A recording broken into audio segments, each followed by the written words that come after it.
Guerra do Paraguai é uma guerra tola, sórdida e desnecessária como a maioria delas.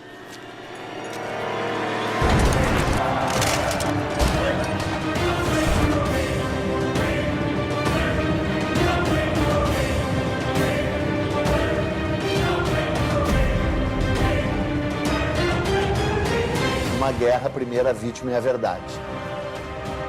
Porque a historiografia brasileira a respeito da Guerra do Paraguai era muito vagabunda, praticamente não existia. This is the most devastating war in post-colonial South American history. Aquilo foi um genocídio. Nós não tivemos o genocídio como intenção, mas nós tivemos o genocídio como efeito.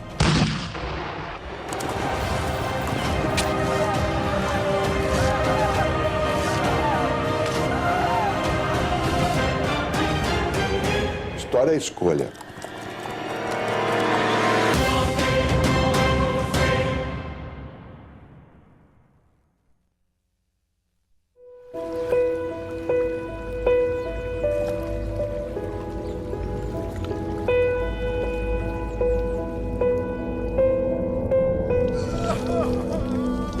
Depois de 40 anos independente de Portugal, o Brasil é um gigante.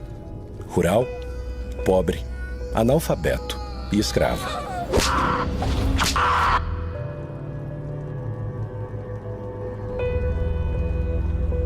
Um país escravocrata, um país selvagem, analfabeto, de hábitos toscos. O país tem escravos, tem muita aristocracia. Um país com uma dependência, uma pobreza muito forte, com condições de saúde pública inexistentes e sem escola. É que tem aquela tese de que o Brasil tem uma história mansa e pacífica, né? Que o Brasil é a terra do homem cordial.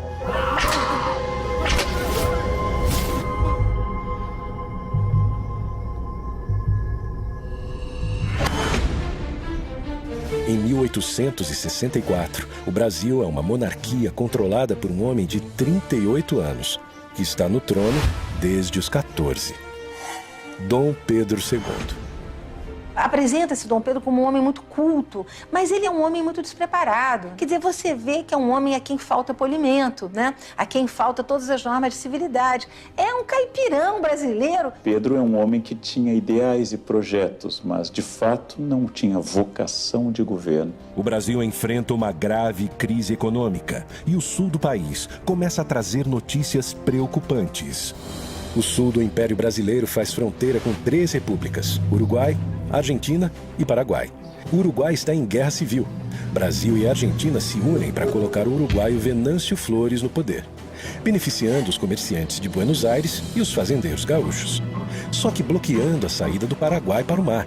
Dejaba prácticamente sin chances al Paraguay en el sentido de poder contactar con el mundo exterior, recibir aprovisionamiento, Which would simply straddle our exports. Com esse novo cenário, o Paraguai, para usar a Bacia do Prata, precisa negociar com as 2 maiores potências da região. Paraguay o estaba con Argentina contra Brasil o con Brasil en contra Argentina, pero nunca al mismo tiempo con las 2 potencias mayores de la región. O Paraguai é governado por um também jovem de 32 anos, Francisco Solano Lopes. Francisco Solano López estaba convencido de que tenía un destino muy importante, ¿verdad? Que en este caso era salvar a la patria de la deshonra. Era una persona con una inteligencia, con un talento literario considerable. Era una persona preparada para un cargo difícil. Mariscal López, and very proudly so, is my great-grandfather. Sem dúvida, ele era um sujeito inteligente, perspicaz, ambicioso. Era um homem muito controverso. E dentre os mitos da guerra, um deles é de que o Solano Lopes era um estadista com uma visão extraordinária de um grande Paraguai. A very highly educated person. Evidentemente que ele teve alguns méritos, mas acima de tudo ele era um ditador. E era um ditador eventualmente obcecado. López era una persona que no sabía nada de economía. Como Luis XIV, era l'état c'est moi. Había conocido la corte de Inglaterra, la corte de Napoleão III. O Solano Lopes era um grande louco da América do Sul. Ele tinha sonhos de ser um Napoleão. This was a leader who had a certain vision of Paraguay. He had a certain vision of his own wisdom and his own strength, which was quite divorced from reality. Mas tu quer me dizer que o cara ia criar um paraíso na Terra, o Solano Lopes? É uma piada, né?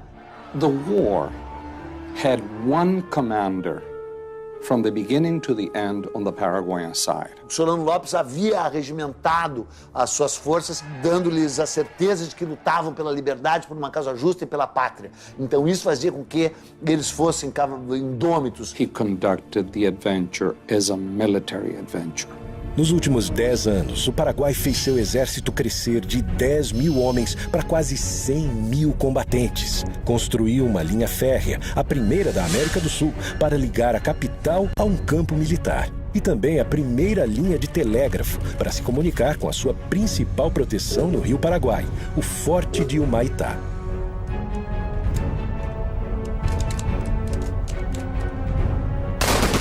Porque tuvo todo el poder en sus manos y no midió exactamente sus limitaciones. Antes de atacar, Solano Lopes tenta conversar com o Brasil. He sends a letter off to Dom Pedro and asks Dom Pedro to honor his agreement. Mas Dom Pedro II não responde à carta que Solano Lopes envia. That is when Paraguay is forced to take action.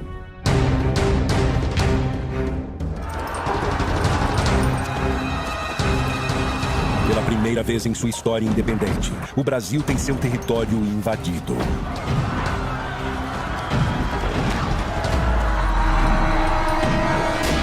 Através do Rio Paraguai, os soldados invadem Corumbá, no Mato Grosso.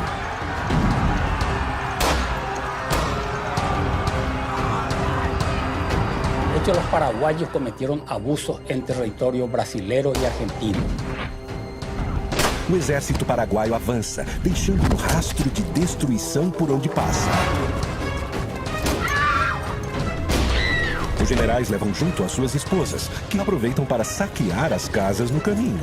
Os invasores paraguaios de Mato Grosso saquearam, levaram a população civil forçada para Assunção, porque Mato Grosso estava indefeso. Você não tinha força do exército Mato Grosso.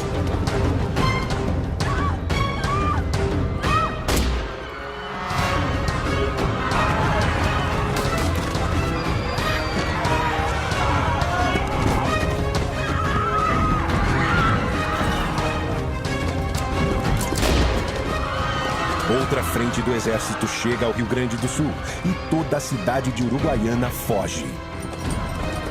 O Paraguai invade o Brasil, mas é só o começo. A partir de agora, metade de um continente vai entrar em guerra.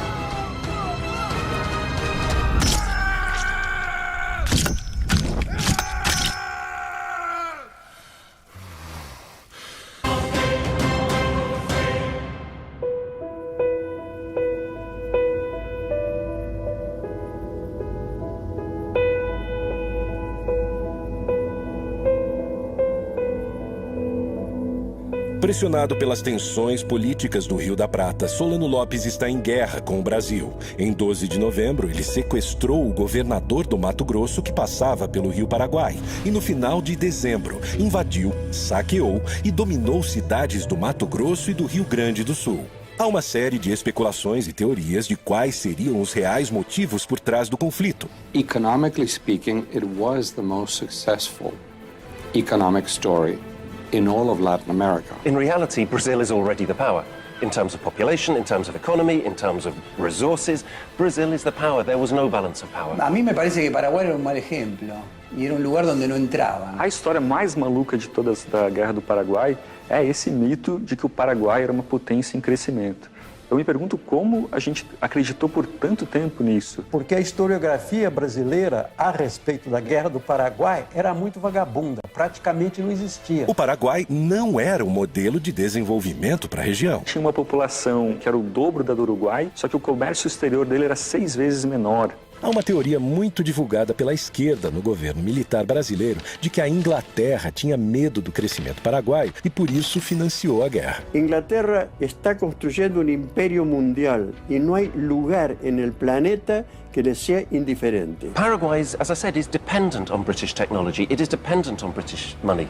Paraguay had not shut out Britain. Porque Paraguay ha desarrollado una autonomía que el gran imperio británico no puede aceptar. Tenía rasgos de protocomunismo, ¿no? Porque, por ejemplo, distribuyeron tierras a todos los habitantes, casi de estalinismo del siglo XIX, digamos.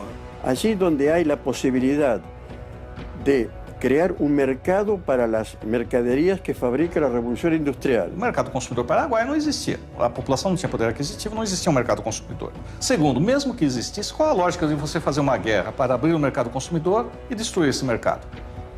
Não tem lógica. Appetite for some of the wealth that Paraguay had. Isso é ridículo porque o Paraguai não estava se industrializando, não tinha indústria pesada, não tinha nem indústria leve, quer dizer, não tinha indústria. Ponto. A arrecadação anual do Paraguai era de menos de 1 milhão de libras esterlinas. Brasil, Argentina e Uruguai juntos arrecadavam mais de 50 milhões. Argentina had an economy that was dependent on loans, and Brazil had an economy that was dependent on slavery. El imperio brasilero era esclavista, en la República Paraguay también era esclavista. Solo que había menos esclavos en el Paraguay, un porcentaje menor de la población.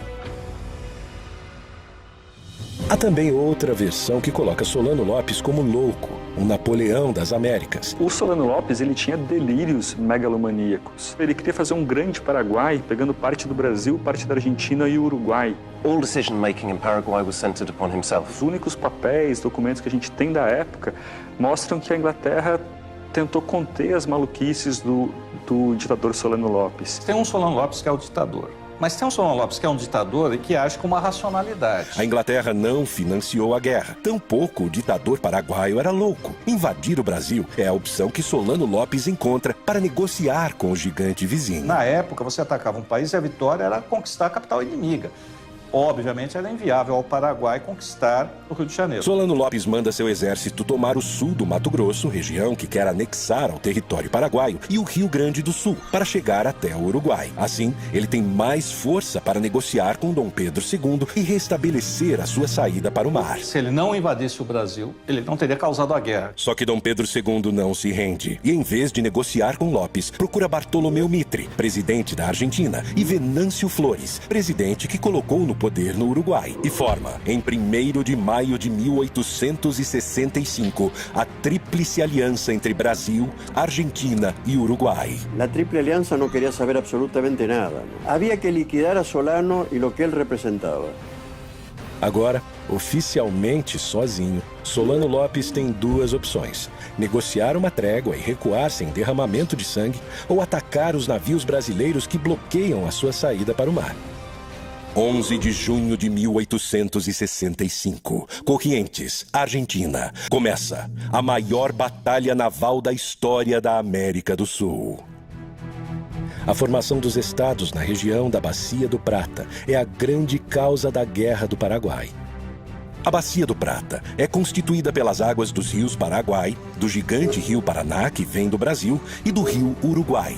O grande problema de Solano Lopes nesse momento é que os navios brasileiros comandados pelo almirante Barroso bloqueiam sua saída para o mar, o que causará a morte econômica do Paraguai. Então o Paraguai vai ser um prisioneiro geopolítico do Porto de Buenos Aires, aliás, até avançado o século XX. A esquadra brasileira protege o Rio Paraná com 9 navios de guerra, totalizando 58 canhões e 2.000 homens. O Paraguai só tem um navio de guerra, mas improvisa e adapta outros 8 navios mercantes com bocas de fogo. Lopes conta ainda com 6 balsas chamadas de chatas. O formato dessas embarcações é uma vantagem, pois os canhões ficam no mesmo nível do rio e fora do alcance da artilharia brasileira. Foi mesmo um jogo de xadrez aquático ali, que o Paraguai fez a aposta errada e foi uma guinada nos rumos da guerra, né?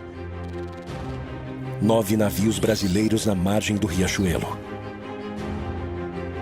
9 navios paraguaios se preparam para a emboscada. O Paraguai prepara canhões na margem do rio e a ordem de Solano Lopes é que seus soldados invadam os navios e capturem a esquadra brasileira para o Paraguai. O Paraguai tinha que acertar 100% e o Brasil errar 100%. Então os navios estavam imobilizados, não tinha como se mover, e boa parte da tripulação estava dormindo.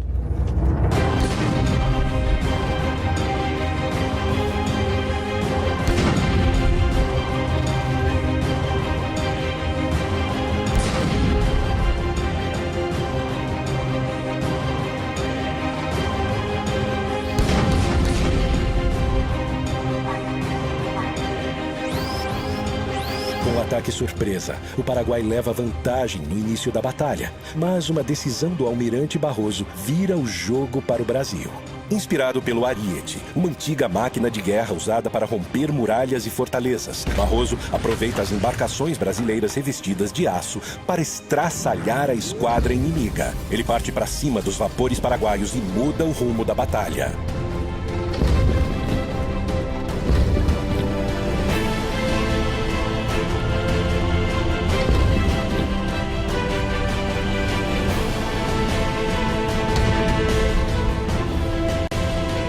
O Brasil vence e mantém o controle da Bacia do Prata. Anos depois, Dom Pedro II manda produzir um quadro épico sobre a batalha. E embora o quadro seja maravilhoso, ele cheira mofo historiograficamente falando, né? Não foi assim que as coisas se passaram ali. Toda a história é fabricada. O Dom Pedro espertamente tentou fabricar a história brasileira, a sua versão oficial, que a gente continua acreditando até hoje, né? Saldo da Batalha do Riachuelo. O Paraguai tem 4 navios e 6 chatas afundadas e cerca de 300 mortos em combate. O Brasil tem um navio afundado e perde 100 homens. Os aliados mantêm o controle na Bacia do Prata e Solano está acuado em seu território. Solano começa a perder o controle da situação. A Tríplice Aliança se fortalece. O Paraguai invadiu e saqueou cidades brasileiras. E Dom Pedro II vai pessoalmente à Uruguaiana. Nadie, y mucho menos Pedro II, admitía de que la paz se hiciera sin una humillación afrentosa hacia López. Solano Lopes, que agiu traiçoeiramente, ainda vai ser premiado ficando no poder depois de tudo. Não há mais volta. Dom Pedro II quer vingança.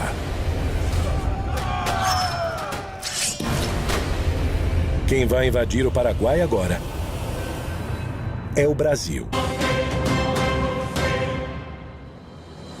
Para completar o exército brasileiro, Dom Pedro II cria a campanha Voluntários da Pátria, homens que se alistam para lutar no Paraguai.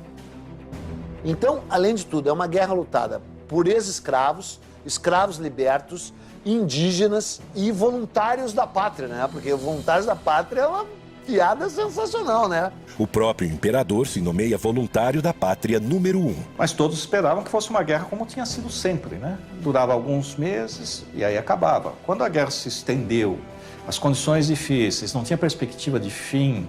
Então aí realmente a resistência à guerra foi muito grande. E esses soldados iam sem nenhuma preparação. Iam para a guerra assim como bucha de canhão, porque eram muitos, podiam morrer.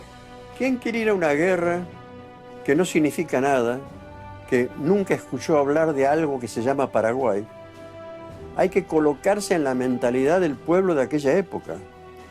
Es lo que se llamaba, en castellano se llama carne de cañón. Que muitos desses voluntários da pátria não eram exatamente voluntários, vinham agrilhoados, né? Vinham presos e aí eram apresentados como voluntários da pátria. Muitos dos cativos eram vendidos para substituir o branco que não queria ir lutar. Quer dizer, do momento que você pudesse comprar um escravo que fosse lutar no seu lugar, estava bem representado. Se você manda um escravo para a guerra, não é preciso dizer como é que o escravo era tratado no Brasil. Qual é a disposição que esse escravo tem em morrer pelo Brasil? Na Argentina, um problema ainda mais grave. Os governantes de Buenos Aires ordenam a toda a população pobre que entre na guerra. En la resistencia del pueblo argentino a ir a la guerra del Paraguay, murió más gente aquí adentro que en el frente de batalla. A população das províncias mais afastadas se nega a ir lutar em nome do povo argentino. En ese momento histórico, no se puede hablar de pueblo argentino.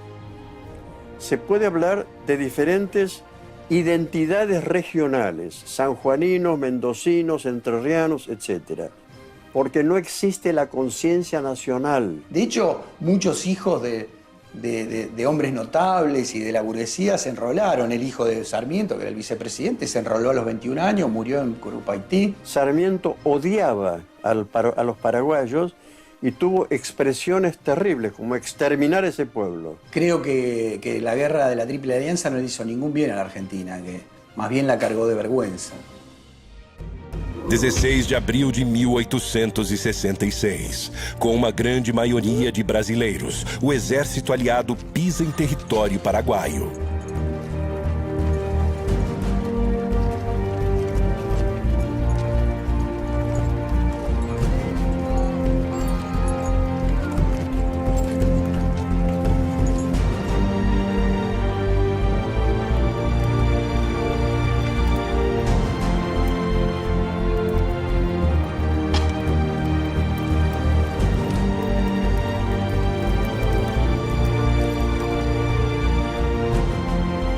O Brasil, sem sofrer resistência, monta seu acampamento militar.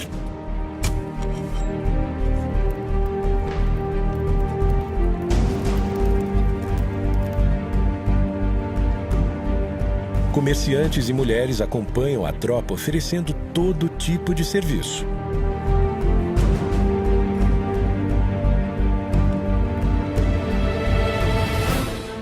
Mas o Paraguai não se rende e quer expulsar os invasores.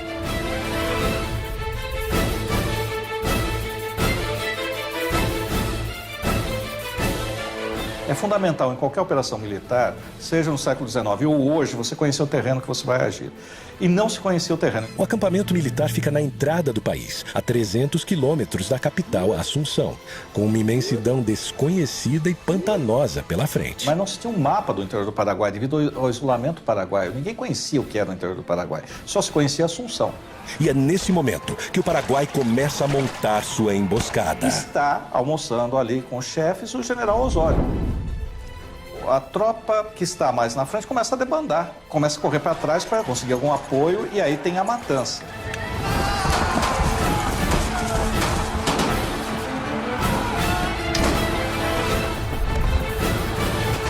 Em 24 de maio de 1866, os paraguaios invadem o acampamento brasileiro. E tem início a maior batalha da Guerra do Paraguai, a Batalha de Tuiuti.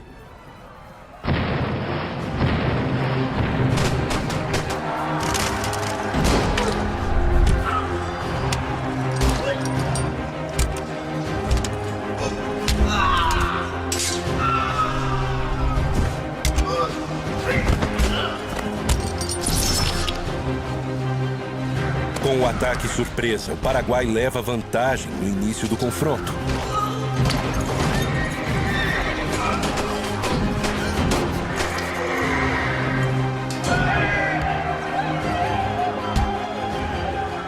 Solano Lopes manda 3 tropas atacarem simultaneamente, uma frontal e 2 pelos flancos. E o Osório, que tinha essa capacidade de liderança, era muito admirado pela tropa. Ele está sobre um cavalo em meio a nuvens de fumaça, em meio a barulho de explosões, a gritos, a gente morrendo. Ele consegue mobilizar, mandar um batalhão para cá, outro batalhão para lá, com a visão militar, ou seja, esse batalhão vai e vai ser sacrificado. Ou seja, quase todos vão morrer. Agora, por que esse batalhão vai? Porque confia nele, confia na liderança militar.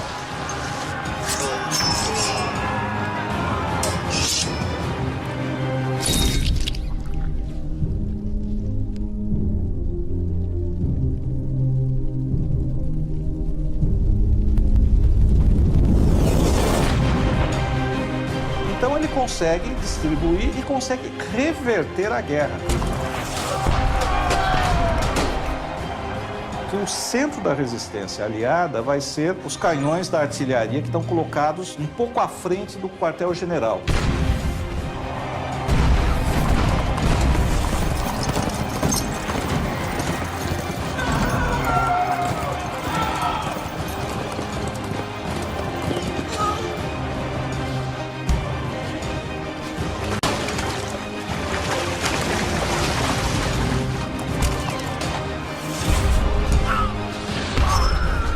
Tem que lembrar que a guerra é uma coisa selvagem. O sujeito vai matar o outro, ele não está filosofando.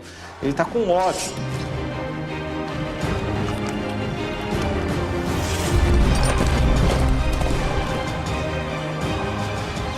mas ali morrendo no charco, morrendo no pântano, chafurdando, literalmente chafurdando, estavam povos e etnias que não tinham nada a ver com aquilo diretamente.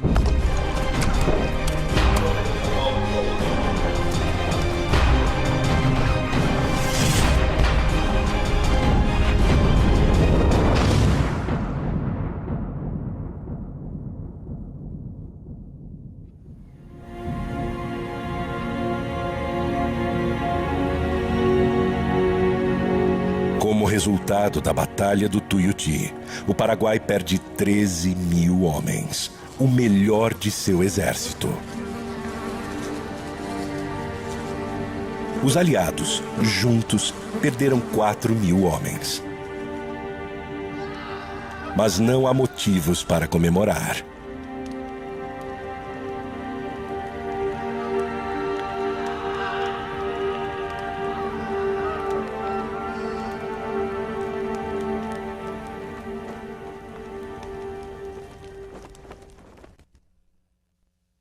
Setembro de 1866. O Brasil continua acampado em Tuiuti e o Paraguai se protegendo no quadrilátero em volta da fortaleza de Humaitá. O Brasil teve que lutar contra uma fortaleza que ele próprio tinha construído para os paraguaios, né? E que se sabia inexpugnável. A fortaleza de Humaitá é a grande proteção do Rio Paraguai. Para chegar em Assunção, é preciso passar por ela. Construída anos antes com a ajuda de militares brasileiros, a fortaleza é um complexo defensivo composto do forte, da igreja, e o rio era cercado com grossas correntes de ferro para impedir a passagem de navios brasileiros. Mas a fortaleza de Humaitá não é o maior obstáculo que o exército brasileiro tem pela frente. Em todos os casos, a maior parte das mortes foi causada não em combate, mas foi causada por cólera, por doenças, fome e frio. As condições dos hospitais militares são péssimas, desumanas, sem nenhuma estrutura. E brigas e indisciplina no acampamento são frequentes. Não há liderança. Dom Pedro II já está de volta ao Rio de Janeiro. Eu lembro um aspecto importante que as pessoas costumam esquecer. É o início da fotoreportagem. Os jornais todos vão publicar fotografias. Tem fotografias que sofrem, entre aspas, Photoshop. Quer dizer, parece que o Dom Pedro está no campo de batalha, mas não está. A fotografia foi tirada no estúdio. Aí botam ele lá no campo de batalha. A guerra parece ter chegado a um impasse, mas Dom Pedro II guarda uma surpresa, um novo aliado que irá redesenhar os rumos da guerra. 2 anos de guerra. O Brasil continua preso em seu acampamento e o Paraguai se fortalecendo em Humaitá. As condições do exército estão lastimáveis. Vai entrar em cena o maior militar brasileiro da história. É um homem que se transformou no único duque que o segundo reinado produziu. Duque de Caxias. E aí ele chega para pôr ordem na casa. E a primeira coisa que ele tem que fazer é restabelecer a disciplina. Por exemplo, os hospitais estão lotados, mas todos estão feridos. Aí ele descobre que 1/3 que está lá está simulando doenças. O Duque de Caxias dizia para quem quisesse ouvir que o exército brasileiro não tinha armas, estava despreparado e ia enfrentar um clima totalmente hostil. Os que foram para a guerra eram civis e contra a vontade em grande parte. E não tinham experiência militar. Então Caxias teve que treinar civis para a guerra, em plena guerra com o inimigo na frente. E ele vai remontar, vai disciplinar o exército, vai rearmar o exército, vai inovar. Para observar as posições paraguaias, Caxias manda trazer dos Estados Unidos balões de observação usados na recém-acabada Guerra Civil Americana. E o projeto mais ousado de todos, usando prisioneiros paraguaios, ele improvisa uma locomotiva e um trilho de 25 quilômetros de extensão para auxiliar na logística da guerra.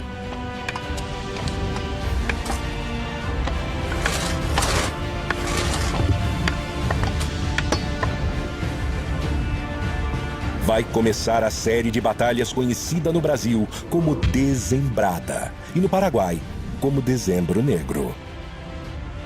Caxias precisa tomar Assunção e para isso conta com 20 mil brasileiros e 5 mil argentinos. O Paraguai protege a capital com 5 mil homens.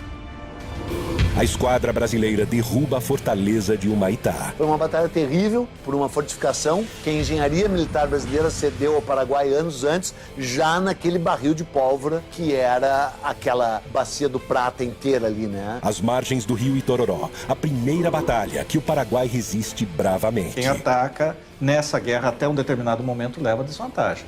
Porque o terreno não era favorável ao ataque, era favorável à defesa. 5 dias depois, Caxias avança sobre o rio Havaí, numa batalha épica, retratada posteriormente por Pedro Américo. Por fim, em Lomas Valentinas, Caxias destrói o que resta do exército paraguaio. Depois de um tempo, virou a guerra do Brasil contra o Paraguai, né? E o Brasil a manteve deliberadamente. 1º de janeiro de 1869, Caxias toma a capital Assunção. Mas a cada investida de Caxias, Solano foge, montando acampamento com seus filhos e sua esposa, Elisa Lynch. A irlandesa Elisa Lynch é a primeira dama do Paraguai. Ela acompanha Solano Lopes em quase todos os momentos da guerra. Ajuda com suas habilidades de enfermagem, mas não abre mão do seu luxo, nem nos acampamentos militares. Se conhecia o arte do buen vivir, a frivolidade, as expressões estético-culturais, etc. Solano a conheceu 10 anos antes da guerra, na agitada vida noturna de Paris.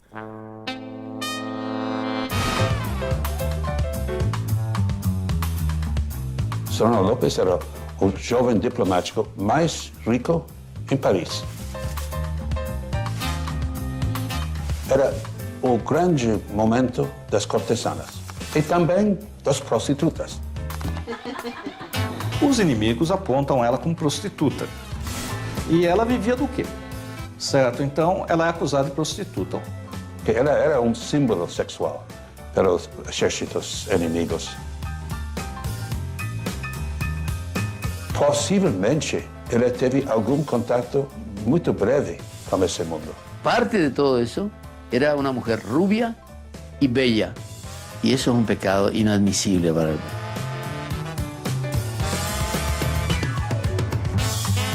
Até onde a gente sabe, Solano Lopes não teve uma relação de fidelidade com ela, não foi uma relação de monogamia.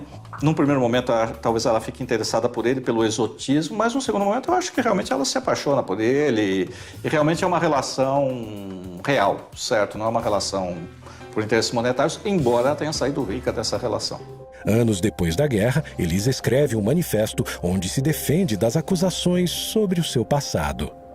Durante largo tempo, quedé en profundo silencio, aunque mi nombre ha sido explotado durante años por ciertas personas que me tenían como un prototipo de la prostitución y del escándalo, como si fuera una bestia humana que se complace e se deleita com o extermínio de uma sociedade. No mesmo manifesto, ela faz uma lista e reivindica a posse das terras que comprou enquanto primeira-dama. Só não explica com que dinheiro conseguiu comprar quase todo o Paraguai. Ela acabou sendo, em nossa opinião, a proprietária da terra maior do planeta. Todo o poder e terras de Elisa Lynch vem das mãos de seu marido. A grande maioria delas é adquirida nesse período em que a guerra já está praticamente decidida. Que sentido tinha seguir a guerra depois de 1868? Depois de 68 ele não vai ganhar, ele perdeu.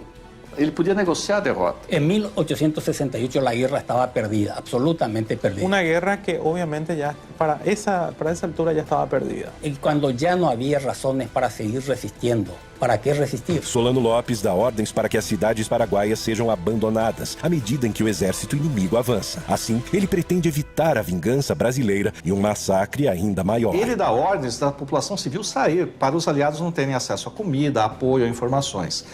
Só que essa população civil tem que sair, são basicamente o quê? Mulheres e crianças.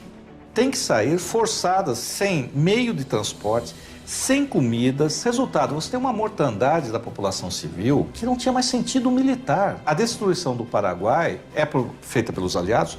Evidentemente é feita pelos aliados, que estão avançando. Mas por que estão avançando? Porque o outro lado, que sabe que não pode ganhar a guerra, não quer se render. O povo paraguaio apoyaba Solano López. El hecho de que la familia López no era tan terrible está en la manera como el pueblo paraguayo acompañó a López hasta el último momento. Claro que o conceito de patriotismo é muito relativo e cada sociedade constrói os seus padrões. Mas, estritamente falando, não tinha mais sentido militar nenhum você manter essa população fugindo, se retirando, sendo vítima da guerra. No rational leader would take on almost half the continent in a war. Solano López no podía tener un concepto bien delimitado, bien claro de la realidad. O Solano López estava bebendo demais, virou muito cruel.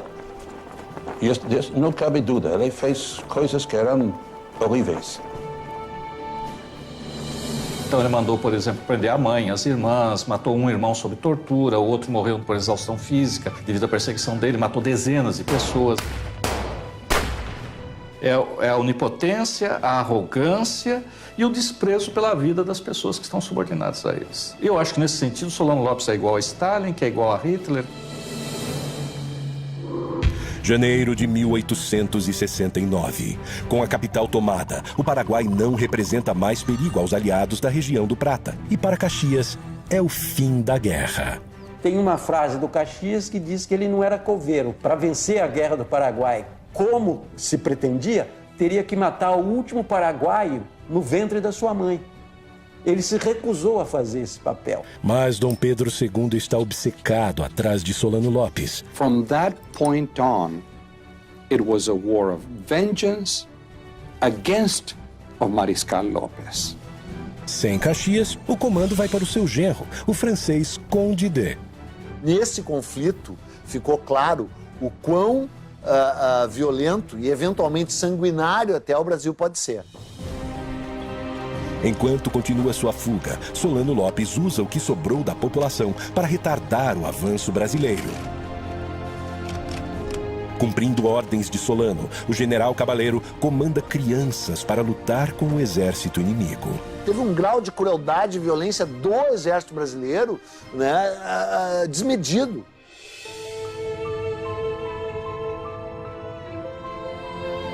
Y porque ella era la última reserva, no tenía más hombre. Paraguay no tenía hombre. Fanatismo de resistência paraguaio, né? Manda crianças para lutar contra o exército e de como esse exército aceita a luta e mata essas crianças. Dice que esos niños de Acostañú fueron el escudo para proteger a Solano López. Eso demoró el avance del ejército aliado. Y sí, fue eso. Cabaleiro prestava contas diretamente a Solano López. As crianças, 12, 13, 14 anos, no meio do mato, estavam com barbas postiças para parecer adultos para amedrontar a tropa que vinha, que era uma tropa basicamente brasileira. Es una situación de locura generalizada solo atribuible a este tipo de guerras, ¿no? Los niños de antes, o de hace 100 años, y en 150 años, y en esas circunstancias, son diferentes. Ciertamente a los 14 años muchos niños se alistaban, que los niños se iniciaban sexualmente cuando se desarrollaban, y era natural, digamos. 16 de agosto de 1869, a última grande batalha da Guerra do Paraguai. A Batalha de Acostañú. 4.000 homens do exército brasileiro massacraram cerca de 200 mulheres e crianças. Então, quando a tropa chega em cima, é uma tropa que está lutando há 4 anos e meio. Chega sobre essas pessoas, não dá tempo de saber se era criança ou não, e quando sabe que é criança, já está envolvido e aí é a matança.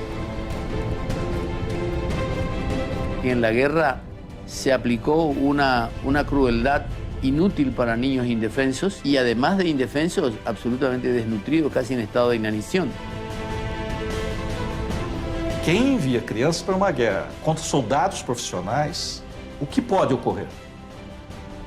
Agora, no momento em que ele está ali, ou a tropa de infantaria chega e olha e vê uma criança que não tem condições de erguer um rifle, também não deveria atirar.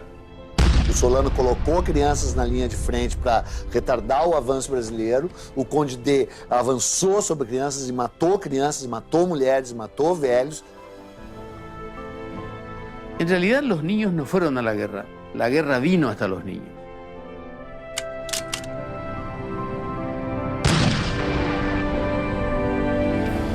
Só há culpados, não há inocentes nessa história aí, né?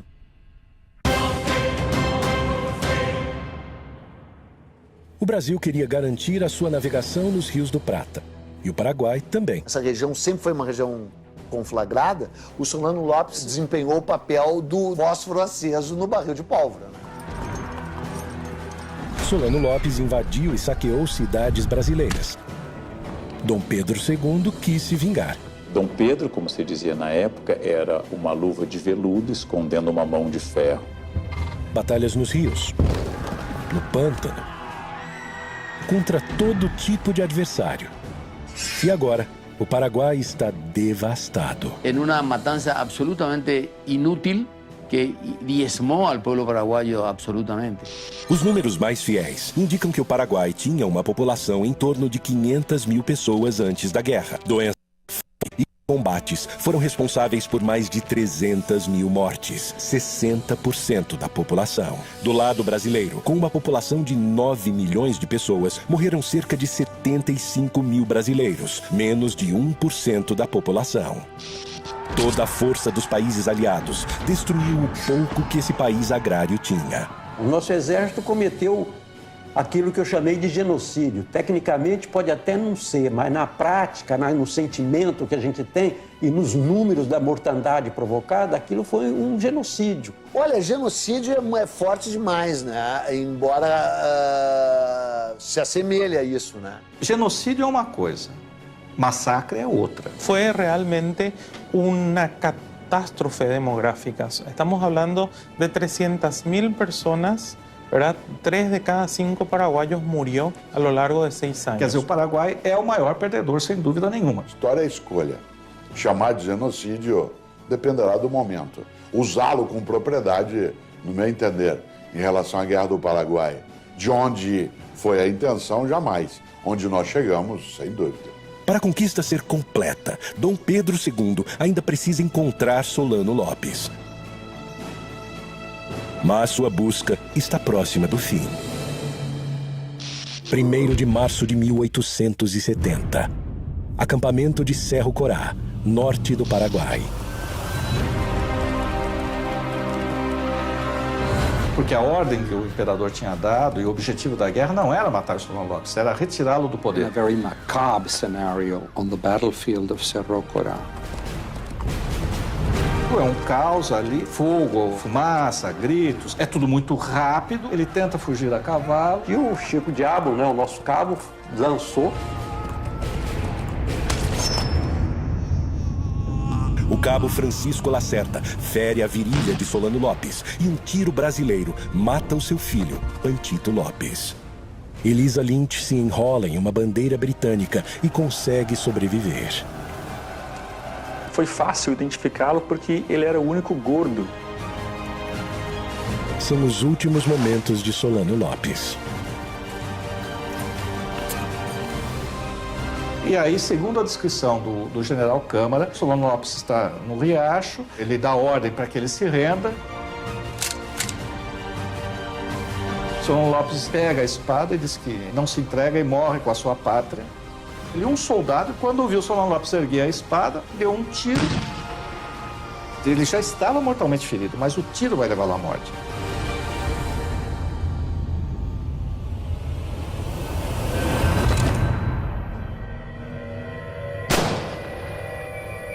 Um verdadeiro patriota leva a sua pátria ao fim. Faltava perguntar se a pátria queria morrer com ele. E chega ao fim a Guerra do Paraguai. General Câmara leva a honra de capturar o ditador. Também leva a irmã de Solano Lopes e tem com ela uma filha. General Bernardino Cabaleiro agora se alia aos brasileiros, passa um tempo morando no Rio de Janeiro e volta para ser presidente do Paraguai, fundador do Partido Colorado, o mesmo partido que em 2015 governa o Paraguai. Elisa Lynch é bem tratada pelo exército brasileiro, volta a Paris e morre anos depois, sem conseguir recuperar suas terras. Hoje, Elisa é Madame Lynch, heroína do povo paraguaio. Apesar de ganhar a guerra, Dom Pedro II não saiu vitorioso. Afundou o Brasil em dívidas com bancos europeus e ainda fortaleceu o exército brasileiro, que na década seguinte, liderado por ilustres participantes da Guerra do Paraguai, transformaria o país em uma república, tomando o poder do imperador. Francisco Solano Lopes, odiado pelos paraguaios nos anos pós-guerra, passa por um tratamento de imagem no século XX. E hoje é o grande herói nacional, enterrado em um panteão dos heróis em Assunção. Lo que hicieron con Paraguay fue transformarlo en un país más pobre, más destruido, digamos, lo liquidaron a Paraguay. Todos perdieron finalmente, todos calcularon mal. It's time to be honest with our past and sincere with our own history. Es un golpe muy serio para la monarquía brasilera, que reveló una gran ineficacia en el manejo militar. The responsibility rests with successive Brazilian governments. É uma página sórdida da história do exército brasileiro. Não foi uma guerra em defesa da liberdade, não foi uma guerra para salvar a honra do Brasil. Os nossos soldados não foram heróis. Brasil, Argentina, Uruguai e Paraguai resolveram com ódio e sangue inocente suas questões econômicas. Será que o tempo foi capaz de apagar todas as marcas?